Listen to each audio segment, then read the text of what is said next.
Welcome to Bad Dog Agility, a podcast helping you reach all of your dog agility goals. Whether it's competing under the bright lights of the televised finals at Westminster or successfully navigating a homemade course in your own backyard, we'll bring you training tips, interviews, and news about the great sport of dog agility.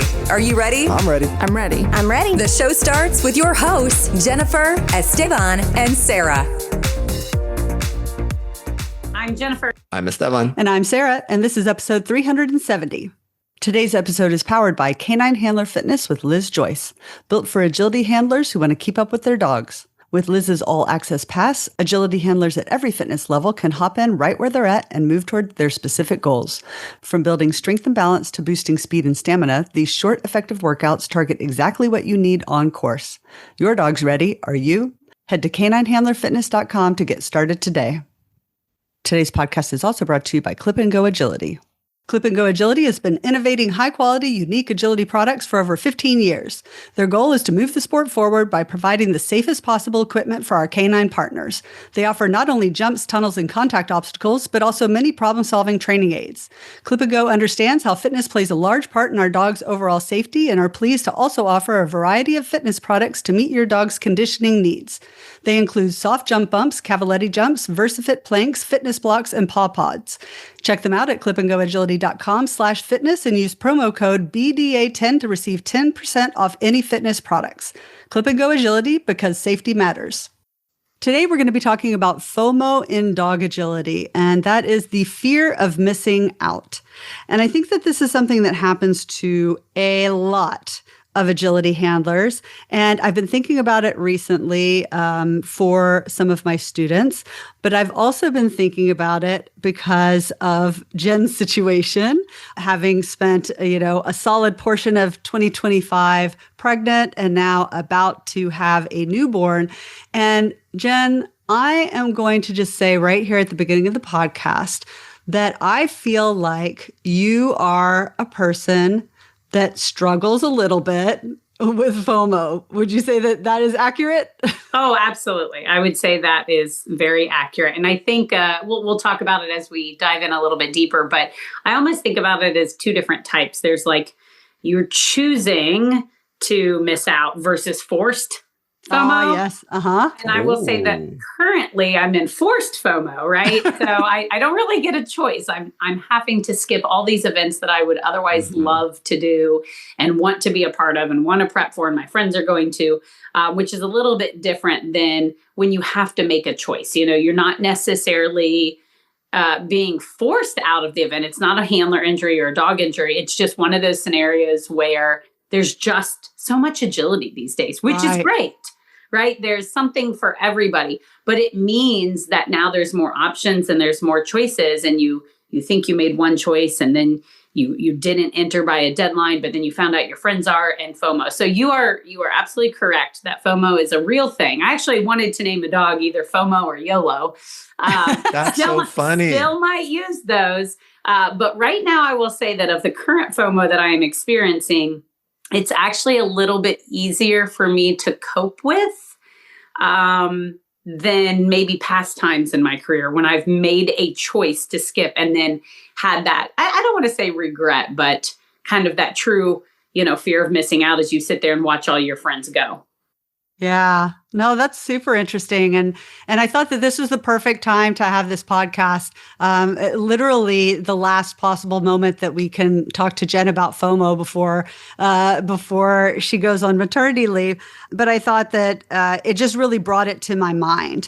And I think that there are so many people that deal with this. And I think that, first let's talk about like what FOMO is. I mean, we all know that it's fear of missing out, but we asked ChatGPT for a definition, and I thought it was a really good summary. It said that FOMO is the anxiety that others are experiencing something rewarding or beneficial that you're missing out on. And I thought that was a really interesting definition because of that word anxiety. Like it really can affect people in that way, in like a true anxiety type of way, where they're they're really worried, where it affects their mood, it affects how they're viewing themselves and their dogs and their journey in agility. And so I think it can have a real negative impact on people. And so I wanted to talk about it today to give people maybe a way of reframing, their choices and thinking about what they want in agility and how they're making those choices. Yeah, I think it's important because FOMO is really about, I guess, the extent of the FOMO, right? So everybody experiences FOMO in a wide variety of contexts, probably almost every day, to be honest, right? But most of the time, it's pretty harmless, right? But you're talking about the big stuff, the deep stuff that kind of really gnaws at you and like affects your behavior and straight up your enjoyment of the sport, until you're just like, I need to walk away from this because it's not good for my mental health. Right. Because I think the problem with FOMO is that you're really concentrating on the things that you're not doing, which then pulls your focus away from what you're actually doing, like from your day to day, from your moments with your dog, from your training, from your competitions. And you're always instead kind of focused elsewhere. And so I think that that's one of the, I guess, anecdotes of FOMO, is to really kind of bring that focus back to you and your dog and your journey in agility. Yeah, when you first brought up the topic, I thought, okay, yeah, I think that's a pretty good one. But when people say FOMO, I tend to think of it in terms of sales. Right. And well, I think it's like, I think FOMO has always been there, but it has become weaponized. By sales. Yeah. Like, buy this item. Right. Or you're going to miss out, right? Like right. Limited time. Last day of the sale. Sure. So that's usually the context that I think about it. And there's like deep psychology at work there, right? So you did a little reading and you put together a very nice outline, and it mentioned like dopamine and reward circuits. Like these are things that are happening at a biochemical level, a physiological level in your brain, right? So it's something that I think we need to be very, very careful about, because whenever you're involving brain chemistry, you may be thinking you're choosing to do something or not do something, but you are being heavily influenced by events and especially information online, right? That's being put in front of you. And I think it's no coincidence that the rise of social media corresponds so strongly with the development of this idea of FOMO, right? And the agility community, like that's where we live. We live in this space on social media, right? We see what everybody's doing, what everybody else is doing. And so I saw that you had also said that people who were susceptible to it, like includes people who are highly, stop me if you've heard this before, Jen, maybe a little perfectionistic, high achieving, competitive. Does that describe anybody here on the podcast? Oh, no one. You cannot be talking about any of the three of us. Right, exactly. Yeah. So as dog agility has evolved, and it's been evolving from day one, there's been a need to, or a feeling that you need to keep up with the handler next to you, right? So if you can send your dogs only on your right side into the weave poles, and then suddenly the first person is sending them off the left, you're like, whoa, that person has a huge competitive advantage. And then a month later, everyone can send their dog into the weaves off either side of their body, and so on and so forth, right? So in that way, it kind of pushes you forward, right? And sets these new lines. And then suddenly you might be feeling a lot of pressure. Right. Right. To kind of keep up. Right. And so I want to know, Jen, from you. So I look from the outside looking in, right? Like I kind of feel like I know where your FOMO lies, like what kind of things you have FOMO about in agility, but I could be completely wrong. So like, I know for sure that, that big events is something where it's like when you have to, figure out travel and how many times can you, be out of town, and you also have a family and you have to get dog sitters and all of that. I mean, like all of us have kind of experienced that where we have to make some choices. So I assume that like big events are an area of FOMO for you, but do you have other areas in agility where you kind of get that FOMO feeling? Or is yours primarily kind of along those scheduling lines? It's interesting that you asked that question because in thinking about doing this podcast, we kind of talked behind the scenes about the topic. My brain immediately, when you say FOMO, goes to events. So it goes to a calendar. It goes to there is this event that is happening there. We're coming into the fall. There are so many events. You've got the West Coast Open, the US Open, ISC Nationals, Invitational, Sino Sports. It all goes to event. So when I was thinking about it, it got me triggering on, okay, if you miss an event, kind of that idea I alluded to earlier in terms of like a forced miss versus an elective miss. Mm-hmm. And that's kind of how my brain went. But as you guys were talking, I'm like, well, this isn't really just about events.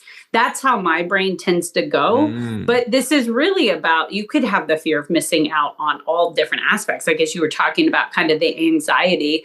And as you were reading that description, and I was thinking, okay, well, when have I felt that? I mean, I have felt it with regard to a particular training technique.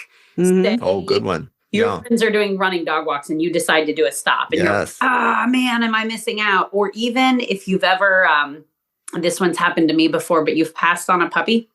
And you that's a big one. That litter grow up. That is a huge one. And that's like, you sit there with that like fear of missing out of like, I had the opportunity to get that puppy. I passed on that puppy. And now I'm sitting here with all this anxiety and doubt. And I guess for me, the nice part about having it event-based is there's a point at which it's over, right? When the event is over, the FOMO is over. Like the event is over, it has concluded, you can't go, it didn't happen, or maybe you could even argue that it's the closing date when you can't get in. So I typically feel like for me, my FOMO is generally related to an event that I did not get to attend. And the most recent one, obviously, for those that follow, was AWC, where I did actually make it on the team and have gone many, many, many, many years in the past and missing that one. And again, for me, it was sort of a forced break. So it wasn't really one I had a lot of control over, which gave me peace of mind. But I tried to let it inspire me. So I actually did a ton of training that particular weekend because I would watch the live stream and I would sit there for 2 hours watching around, and then while they would do awards and a course build, I'd be like, oh, I got to get ready for next year. I gotta get back out there. I'll run out and I'll do some training. And I got a ton of training in that weekend and kind of the following, 7 to 10 days. So I try to think about, okay, yes, I missed it. All right. Don't sulk in what you can't then change, right? For whatever reason you missed it. And try to let it, as you said, focus on what you are in the now. I think the one exception to this that can be really difficult, and I'm fortunate enough that I can't recall a time that I've been there, is when you're forced to miss something because of dog injury. Because now it's, you're missing out because you're forced to miss out.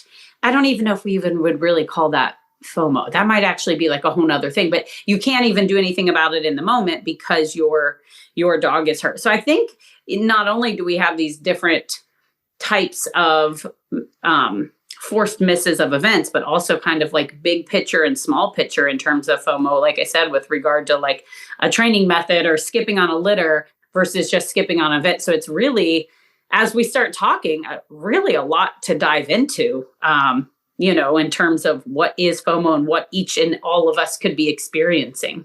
Yeah, that's very well said. I mean, I'm looking at this list that Sarah put together, and it's a list of kind of some of the places that FOMO can show up in agility. And even in our training choices, right? Switching like systems or methods constantly. Equipment, I think, is a big one for me personally, right? Non-slick tunnels. Yeah, I need that. And I need that before anyone else needs that. Electronic timing systems. We don't have one here at the house, but I mean, I thought about it, right? Before we got very heavily into Coach's Eye, I was like, I need to know if it this way or this way is faster. But fortunately, being able to analyze videos online kind of took that need away, right? But before I was like, oh, there's a training facility that has that? Well, we should have it in our backyard, right? Seminars and online courses. So if you're the kind of person who has to sign up for everything that rolls up into your area, right? Because you're like, oh, I would be missing out, right? So we all know, or I was going to say we all know people like that, but I should say I have done that. You talked about wanting to enter every big event, or to be at all the big things. And, I think it was easier for me, like this is now several years ago, right? Way back when we had Yichi, knowing that Jennifer could be at some things that I could not be at because I had this fear of missing out, like somehow, and maybe it was a little bit tied to working, just having Bad Dog Agility in the podcast and being able to talk about that or teaching other people agility where you're like, oh, I need to be there for our students or the people that we are working with, right? Like one of us has to be there, you know what I mean? So even that can be an aspect of it. And I think this last one is like very insidious and it kind of takes us all the way back to the beginning of the podcast a little bit, where you will compare your journey to other people's. But remember what people are putting out there is like highly curated stuff, right? Like people aren't putting out videos of their dog like pooping in the ring, right? They're putting together these amazing videos. And then you're like, I am missing out. I need my dog to be like that or more like that, or I need to work with this person so my dog can be more like them. And it really preys on us mentally, in my opinion, in a very subconscious kind of way, right? And then it begins to impact your behavior. And ultimately, well, why is this so bad, right? Is this really a big deal? Because, you reach a point where you don't even realize it or you don't even realize how it happened, but you are enjoying your dog less. Right. The time that you are running less because a lot of, in fact, in my opinion, maybe the whole idea of FOMO is based on comparison. Right. And they say comparison is the thief of joy. There you go. I think we just solved it. I never even put the two together. Right. Like FOMO being associated with comparison. I don't know. What do you think, Jen? Well, I would certainly, to add to that, I mean, I think I have less FOMO when my friends or if competitors, I don't mean that in a negative way, aren't going. So I guess it's kind of the same thing, right? Like if my competition is there and I'm like, I'm not, and I'm like, oh, they're going to do some event or some run or win some award that I'm not, and that's going to make their dog have a better resume. But if all of my local friends and my training partners and they're not going, or the dogs that I kind of compare myself to aren't going, I'm like, well, if they're not going, why do I want to go? So right. When I think about the times that I don't have FOMO, it is often when there's not going to be a comparison of my dogs up against theirs. So in kind of almost working in it backwards and saying, okay, well, when don't you have FOMO? It directly ties into a little bit of that comparison element. Right, exactly. And so I wanted to kind of jump a little bit into, we've already started into kind of the downsides of FOMO, but I think there's some sneaky ones that people may not recognize. So I think one is kind of mental burnout. So I think that's the, like, you are no longer enjoying yourself. You're no longer enjoying your dog. You're expending all this energy, essentially trying to keep up with everybody, right? Everybody all at the same time. So you're trying to keep up with person A who goes to USDAA nationals, and you're trying to keep up with person B who goes to AKC nationals, and you're trying to keep up with person C who goes to UKI nationals. And it's exhausting. And so you barely you enough do time all to of them, do right? it all. Yeah. So I think mental burnout, I think that's a big one. I think when we talked about the fear of missing out being why some people will constantly be looking at the latest training methods or handling methods or whatever, I think that's a super interesting one, because what can happen with some people is, because they want to go train with everybody and do all the seminars and do everything, they're constantly changing the way they communicate with their dog. And so then their dog gets confused, right? And there can be stress there, or they can be, we've talked a lot about handling systems and how it's not that there's one right and there's one wrong, but there are differences that conflict where you can't kind of take some from one and some for another, unless you have like a really good understanding of how it all fits together. And so I think that inconsistent training or constantly switching, or I'm going to do running. No, I'm going to do stopped. No, I'm going to do running, but I'm going to do it with a mat. But now I'm going to do running, but I'm going to do it with a stride regulator. Like, when you're constantly changing, you're actually not making any progress. You feel good-ish for a while because you're constantly doing something. So you feel productive, but you don't get the results. And so then at the end, that can be frustrating. Right. That's super interesting. And here I think we do want to be very careful. I think people do understand that the contact example is great, between stopped and running and going back and forth and having some confusion with the dogs. Handling systems or handling maneuvers, things like that, more European style, those courses are different. They demand different skills. Or different skills would be highly useful in that context, right? And American courses actually require other skills as well. I've seen several European handlers come to the US and struggle a little bit on these courses, right? So we kind of evolve in our ecosystem of handling courses and available judges. And so I think here, we just need to be a little bit careful. I don't think it's wrong to check out everything. It's just that you need to pay attention to, is this hurting you and or your dog, right? The way it's going to hurt your dog, as you said, is through confusion. The way it'll hurt you is it's going to suck up time, right? Mm-hmm. As both you and Jennifer mentioned previously, and closely associated with time, and something we never talk about in the dog agility community, unless we've had a drink or two, is how much money we're spending on the sport, right? So these seminars, the travel to seminars, the different competitions, if you're going to take a big trip to wherever to meet up with a trainer, that adds up, right? And it can have a very negative impact on your experience. So I think we do want to be careful, kind of both ways there. Right. It's not a guarantee that this is wrong. Correct. But there's the possibility for some real damage there. Right. Yeah. And then I think, this is kind of a downside to it, but it's also kind of a segue into how do we deal with FOMO. So I think there is a couple of different ways that we can deal with it. I think some of them are good and some of them are bad. And I think one of the bad ways that people use to deal with FOMO is basically the I didn't want it anyway mentality, right? And to some extent that can be protective. That's exactly the word I was thinking. Protective, yeah. It's not bad. It's not bad. It is protective. It may not be true, but I think that it can sometimes grow out of I didn't really want it anyway. Is why would anybody want it, right? Why would anybody care about that organization or that event, or that's not the real one, or that's not a big deal? Right. And then when it becomes external, where you criticize other people for their desire to do well at X, Y, and Z, then I think that becomes, kind of like a maladaptive way of dealing with FOMO. You're like, I can't do it, so I don't want it, and so nobody else should want it either. Otherwise, I'm going to feel the FOMO, right? If it's something worth having, I'm going to feel the FOMO.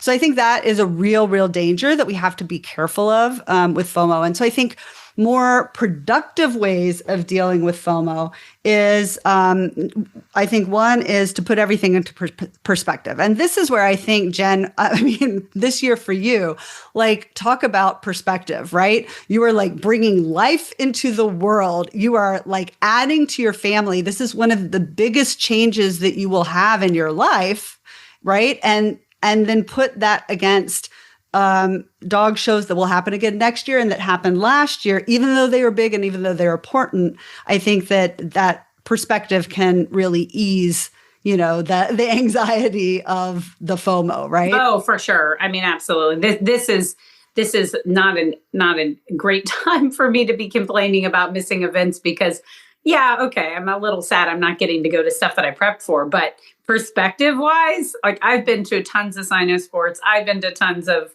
I can't say tons of ISC nationals since there's only been one, but big events.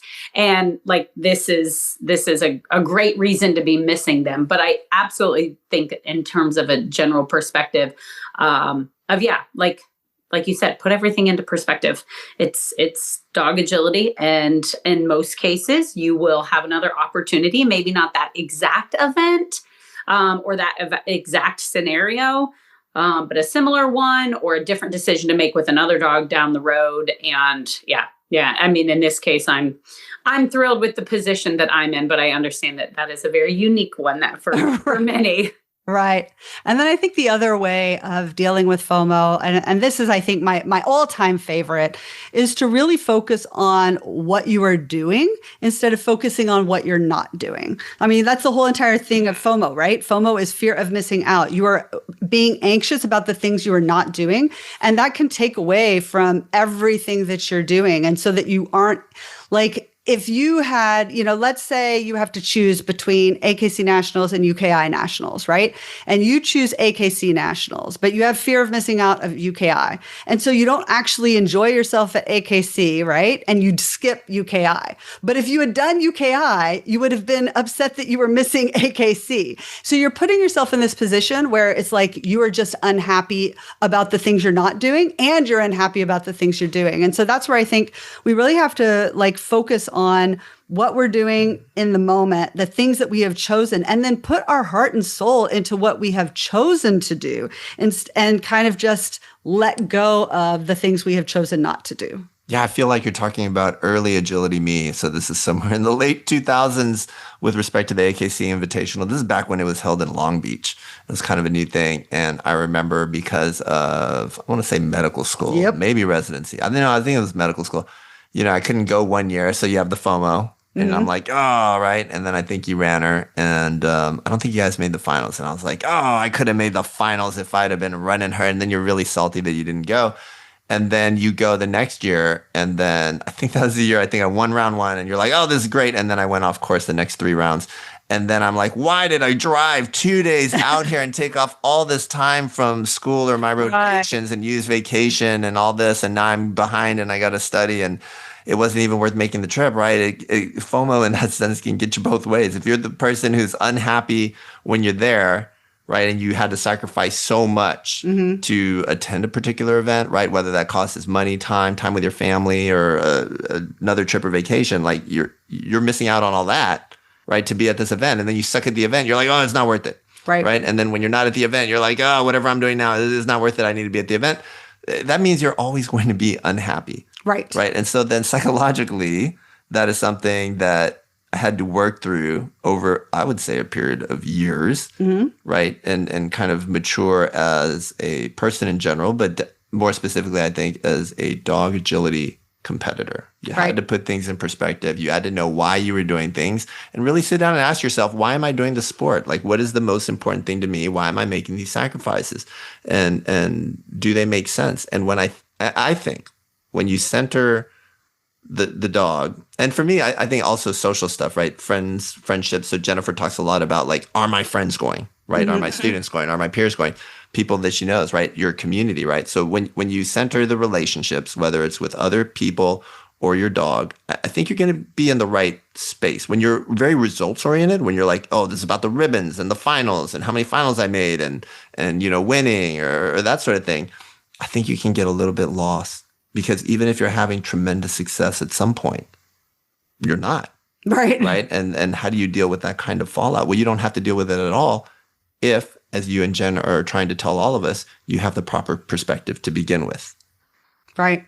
And I think there's a podcast that this makes me think about that I don't think we talked about FOMO per se, but it was called Choose Your Own Agility Adventure. And it is still maybe my favorite podcast we've ever done, because I feel like it's the kind of podcast that for the person who hears it at the right time can really change their life, can really change the entire way that they interface with the sport. So if you haven't listened to that one, or if you haven't listened to it in a while, I would highly suggest that one as well. But it kind of goes further into planning your own path and picking your own events and doing what's right for you and your dog, and then really being excited with your path and not being so concerned with everybody else's path and what they're doing. Yeah, I've seen some memes recently that kind of tease about the idea that you don't want to be involved in something. So JOMO, which is the joy of missing out. So it's like you weren't invited to the party that you didn't want to go to, and you're like, whew, okay, I don't have to go. I don't have to attend that meeting or whatever. But I think for me, I always try to categorize it in a list and say, okay, well, here's on one side, my fear of missing out. What am I missing out on? But then I try to balance it out with all the things, as you said, Sarah, that I can focus on in the moment. So if what I'm missing out on is AWC. And then I can sit there and think about, well, what are all the things that I got to do instead? On that single one day, I did get to watch every run because I had the live stream.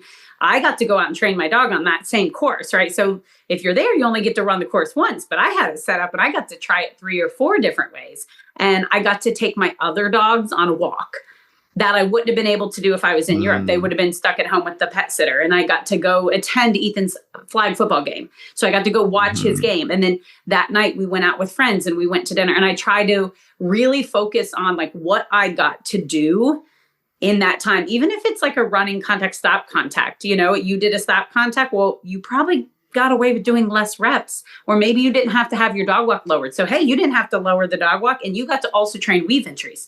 But the person with the running dog walk had to lower the dog walk because they're a few steps behind you and they had to do more reps. And so really focus on what you can take away and kind of putting that positive spin on things as a way to not let it drag you down and become too mentally defeating. Yeah, that's really, really good. And it just suddenly made me think about it's football season right now, the Dallas Cowboys. Right. And I have never thought about it this way, but maybe I've been having FOMO with the Cowboys for the entirety of my life because now we don't watch games like we used to. Like we used to watch every single game.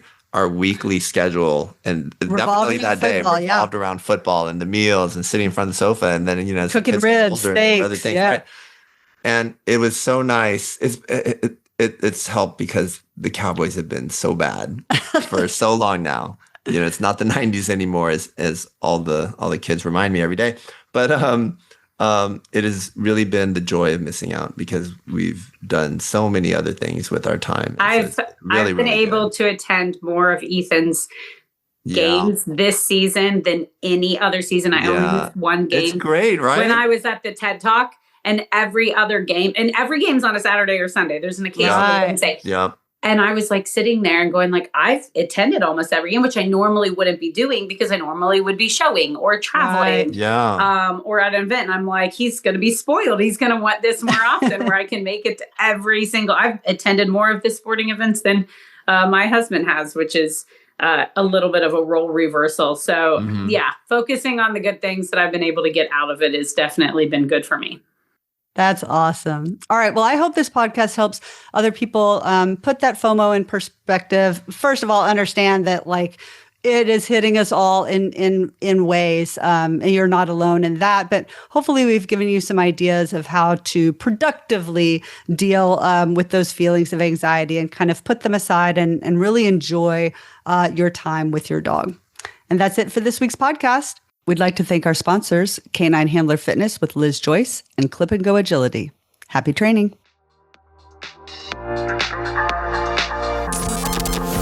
Thank you for listening to Bad Dog Agility. We hope you enjoyed today's episode. For more information, updates, and links to all our socials, just check out our website, www.baddogagility.com. If you haven't already signed up for our email subscription, we would love to have you join the BDA community. Until next time, take care.